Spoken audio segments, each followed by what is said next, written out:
गांव में रहता था रमन। रमन सुशिक्षित और बेरोजगार था। उसके माता पिता तो थे नहीं,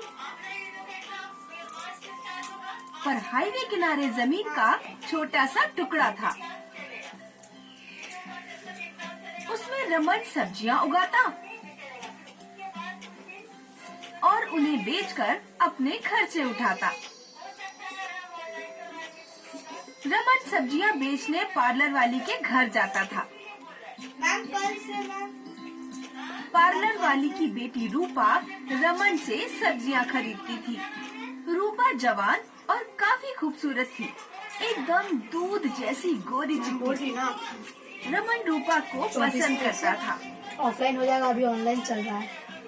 तो बोलो प्लान जाएगा, बोलो 24 तारीख से। ज्योति उसीलिए तो बार बार बोल रही थी, बोली कुछ समझ ही नहीं। और रोज रोज ऑफलाइन सब्जियां बेचने उसके घर जाता था। उसीलिए वो बार बार बोल रही है कि अभी लोग अब एग्जाम सिर्फ होगा, देखने से मन नहीं भरेगा, मुझे रूपा का हाँ, हाथ बोल मांगना होगा। बोल रही थी। अच्छा से सुनो मेरे बात, तब जवाब दो उनको। दूसरे दिन रमन गाने सब्जी चाहिएगा। बेचने गया तो पार्लर वाली सब्जी खरीदने आई और मौके का फायदा जाके करे उठाकर क्या ना? रमन ने बात छेड़ी। हाँ तो जब जाके करे तब आंटी, जाई। वही मैं तो उसको रूपा से बोले, शादी करना चाहता बोली हूँ। कुछ बोल नहीं रही तो हमको। और का लाना है पूछ। पार्लर वाली एकदम से भड़क उठी। ओए, आलू प्याज की दुकान, जानता है मैं अपनी बेटी को दूध से नहलाती हूँ, सब्जियाँ मैं खाती हूँ और उसे दूध दही पनीर सही बोल खिलाती रही हूँ। है। भूख रहेगा तब ना पढ़ाई। भूख इसका पास है जो ऑफलाइन पढ़ाएंगे यहाँ तो। से दोबारा शक्ल मत दिखाना। ऐसा मम्मी तब मैथ का क्या होगा? कैसा है, कहाँ से मेरा नसीब आ गया।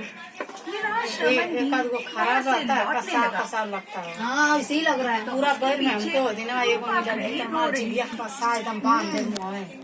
लेकिन खा गए उसको कुछ। क्या तुम्हें मुझे गलत समझती हो? ना तुम गलत हो ना मेरी माँ गलत है। मैं माँ का फैसला मानती हूँ। जैसे आंटी ऐसे अंकल भी अच्छे हैं। मुझे चाहते हो दोनों तो एक माँ का दूसरे के फैसला बगल। बदलो, बड़ी आदमी बनो। नागिन निकलेगी।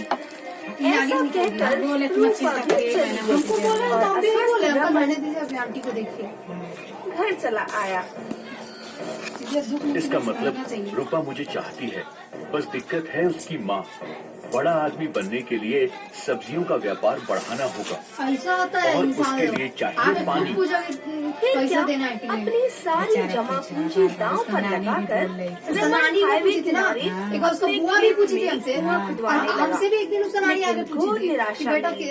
फिर 100 फीट गहराई के कब लगेगा, बाद तंजो का लग भी गया एक है, बूंद पानी तो नहीं आंटी अभी मिला रहने और दीजिए, रमन अभी आप हताश होकर देखिए। रोने लगा। तबियत मम्मी सारी जमा पूंजी दांव पर लगाई और बदले में क्या मिला?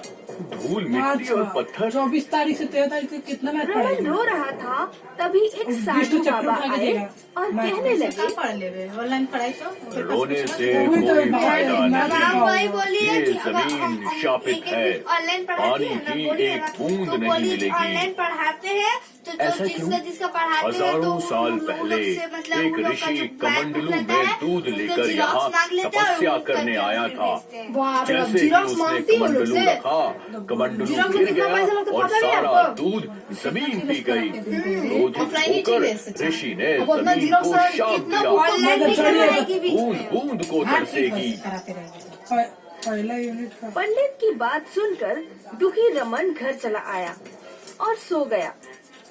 तो मैम बोलिए पूछो। रात को हाईवे से दूध का एक टैंकर गुजर रहा था। ऑनलाइन पढ़ाई कर लेंगे। टैंकर पलटी हो गया और सारा दूध हाईवे से बहने हाँ लगा। बोल रही है कि ऑनलाइन भी पढ़ना है और सुबह हुई, रमन हाईवे आया आप ही लोग का है। तो उसने पलटा हुआ टैंकर देखा। बोल रही है कि अभी पास 2-3 आया दिन तक तो हम कुएं में कराएंगे, देखते ऑफलाइन ही होगा, देखते उसके बाद वो मंडे से चकित हो गया। वो ऑनलाइन शुरू सारा कर देगी, कुआं फिर दूध से 24 को भरा जाके हुआ वो था। ऑफलाइन शुरू करेगी। हाँ तो वही बोल लगता रही है है। टैंकर का सारा दूध कुएं में तुम लोग पास हुआ बताओ है। कब से कब कहाँ है? रमन ऐसा तो सोच ऑनलाइन ही करना रहा है तो था फोन कि उसे पीछे से किसी ने आवाज लगाई। लगाई। रमन ने पीछे देखा, पीछे एक सेठ खड़ा था।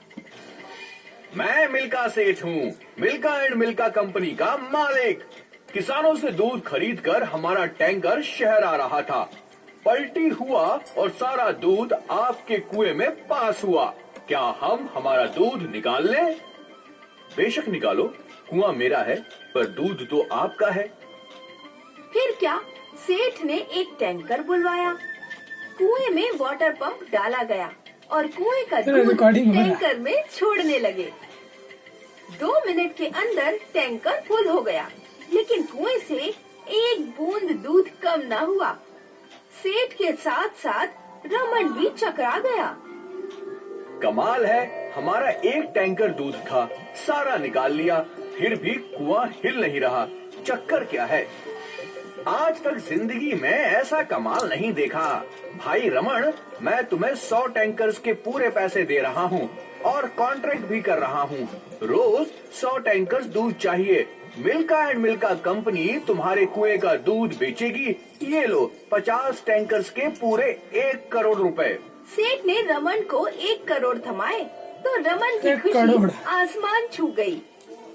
पूरे गांव में कुएं की बात फैल गई और सारा गांव कुआं देखने आया। पार्लर वाली भी रूपा को लेकर कुआं देखने आई तो रमन बोला, आंटी, रूपा दूध से नहाती थी, अब दूध में डुबकियां लगाएगी। 1 करोड़ पर डे कमा रहा हूँ। अब तो हाँ बोल दीजिए। कल सुबह चाय पर आ जाना, शादी की तारीख निकालनी है। ये सुनकर रूपा शर्माई और रमन भी खुश हो गया। दोपहर को साधु बाबा फिर आए और बोले, कुएं में दूध इसलिए आया क्योंकि टैंकर के दूध का कमंडलू के दूध के साथ मिलाप हुआ। अब ये कुआं कभी खाली नहीं होगा। जो भी हुआ अच्छा हुआ। ऋषि का शाप मेरे लिए वरदान साबित हुआ। इस प्रकार दूध के कुएं से रमन की पूरी जिंदगी ही बदल गई और रमन बड़ा आदमी बन गया। बालमपुर नाम का गांव था।